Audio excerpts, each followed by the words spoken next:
गडहिंग्लजमध्ये झाले मतदान केंद्राध्यक्ष आणि मतदान अधिकाऱ्यांचे प्रशिक्षण. जिल्हाधिकारी अमोल येडगे यांनी केलं मार्गदर्शन.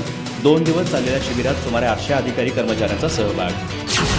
लोकसभा निवडणुकीच्या पार्श्वभूमीवर कोल्हापूर लोकसभा मतदारसंघ अंतर्गत चंदगड विधानसभा मतदारसंघातील मतदान केंद्राध्यक्ष आणि मतदान अधिकारी यांचे 2 दिवसीय प्रशिक्षण शिबिर गडहिंग्लजमध्ये पार पडले.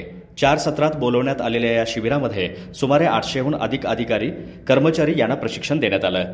जिल्हाधिकारी अमोल येडगे यांनी उपस्थित राहून अधिकाऱ्यांना मार्गदर्शन केलं. यावेळी सहाय्यक निवडणूक अधिकारी तथा प्रांताधिकारी मल्लिकार्जुन माने, गडहिंग्लज तहसीलदार ऋषिकेश शेळके, चंदगड तहसीलदार राजेंद्र चव्हाण यांची देखील प्रमुख उपस्थिती होती. पीपीटीद्वारे उपस्थित प्रशिक्षणार्थी यांना मार्गदर्शन करून शंकांचं निरसन करण्यात आलं. सभागृहातील प्रशिक्षणानंतर प्रशिक्षणार्थ्यांना 18 वर्ग खोल्यांमध्ये 25च्या बॅचेसमध्ये ईव्हीएम मशीन हाताळण्याचं प्रशिक्षण देऊन त्यांचे ईडीसी व टपाली अर्ज भरून घेण्यात आले. त्यांची लेखी परीक्षा देखील घेण्यात आली.